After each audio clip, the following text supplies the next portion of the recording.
नमस्कार दोस्तों। स्वागत है आपका मेरे इस YouTube channel Annapurna journey of life पर। दोस्तों, आज हम बात करने वाले हैं coastal coastal environment of India के बारे में। तो पहले तो मैं इसका इंट्रोडक्शन दे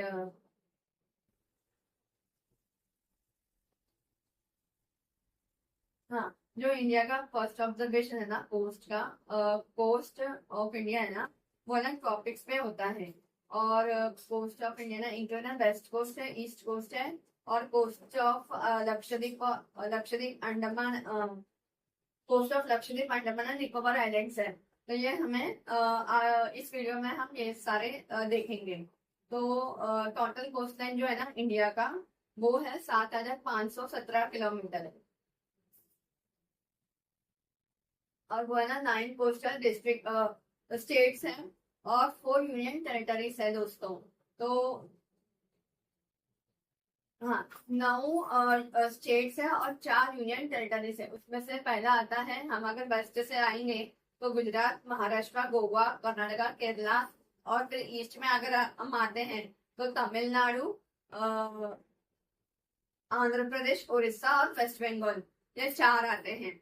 हाँ, और अगर हम यूनियन टेरिटरीज देखेंगे तो आता है आपका Puducherry, Lakshadweep, Daman and Diu and Andaman Nicobar islands. ये 4 यूनियन टेरिटरीज है। तो दोस्तों, अगर ये सब हम आपको इस वीडियो में बताऊंगी तो मेरे इस चैनल को लाइक, शेयर एंड सब्सक्राइब करें और बेल आइकन दबाना ना भूलें ताकि आपको मेरे इस वीडियो की नोटिफिकेशन आपको मिलती रहे। तो हम स्टार्ट करते हैं। और है ना, सबसे बड़ा जो ये है कोस्ट लाइन है, वो है गुजरात के पास। गुजरात जो है ना strategically located and largest in India coastline. सबसे बड़ा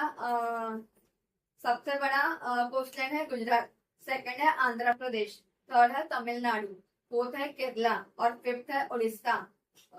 सिक्स्थ है वेस्ट बंगाल। सेवेंथ है कर्नाटका। एट्थ है गोवा। और नाइन्थ है दमन एंड दीव। तो इन सबके पास लाइन से मैंने आपको बता दिया कि कौन से स्टेट के पास कितना कोस्ट लाइन है।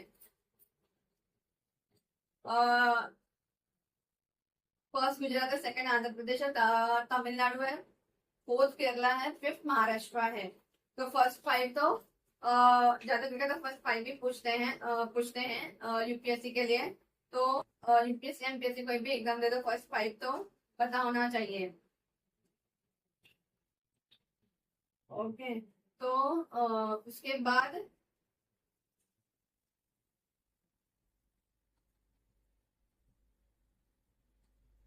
आता है सेकंड लॉन्गेस्ट कोस्ट लाइन है इंडिया का, जो थोड़ा सा ना कंफ्यूज करता है। सेकंड अगर कोई पूछे ना तो उसमें कंफ्यूजन थोड़ा सा होता है सेकंड एंड थर्ड में, लॉन्गेस्ट कोस्ट लाइन के मामले में। क्योंकि कोई बोलता है तमिलनाडु है, कोई बोलता है आंध्र प्रदेश है, लेकिन वो थोड़ा कंफ्यूजन है। ओके, तो वो एक बात है।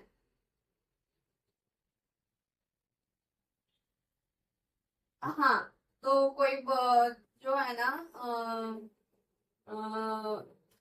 Second longest coast line in India है ना, will be confuse, you will get confuse. Official of Tamil Nadu sources है, तमिलनाडु गवर्नमेंट है ना दोस्तों, वो है ना अपना उनका जो गवर्नमेंट साइट्स होते हैं, गवर्नमेंट के जो साइट्स होते हैं ना, तो उसमें वो अपडेट करती रहती है। तो हाँ, तो उन्होंने कोस्ट लाइन के बारे में भी उन्होंने अपडेट क्या किया है कि 1076 किलोमीटर्स है, which is the second after Gujarat. तो गुजरात के बाद है ना सेकेंड है वो। And some other official sources है, तो वो है ना बताता है कि 922 किलोमीटर्स है।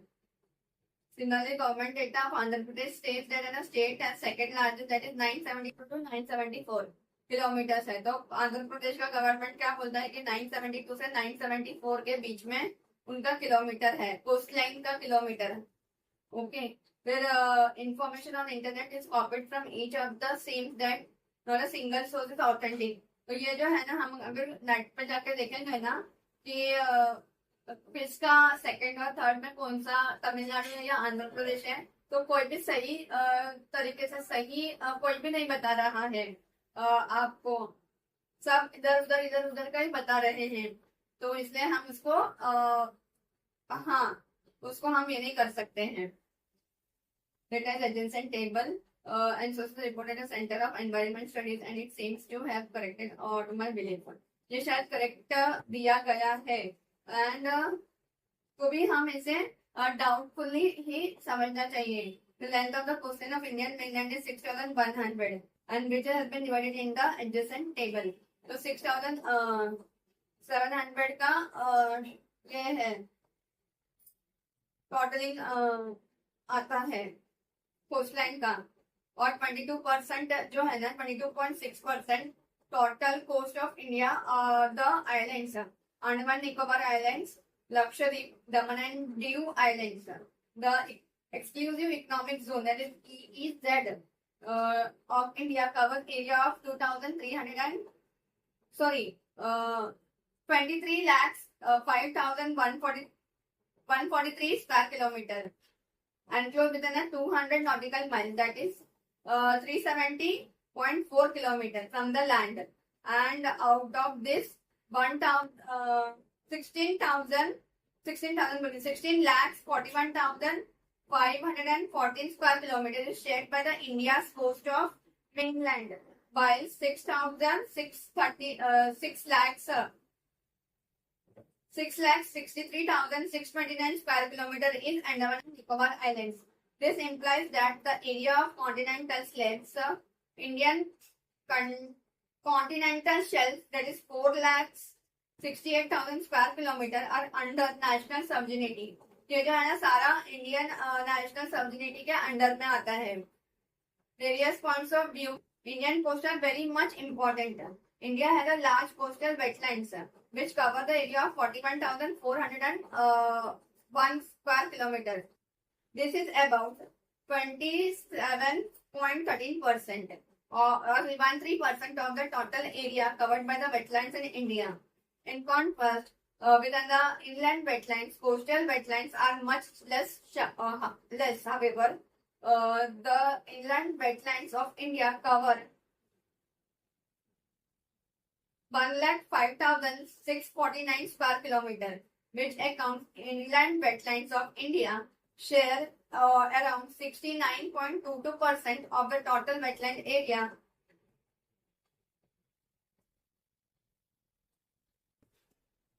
ये जो क्वेश्चन है ना इसका परसेंटेज दोस्तों 2012 में प्रीलिम्स में पूछा गया है कि इंडिया का जो टोटल इनलैंड वेटलैंड्स एरिया है ना वो कितना है, 69.22% है।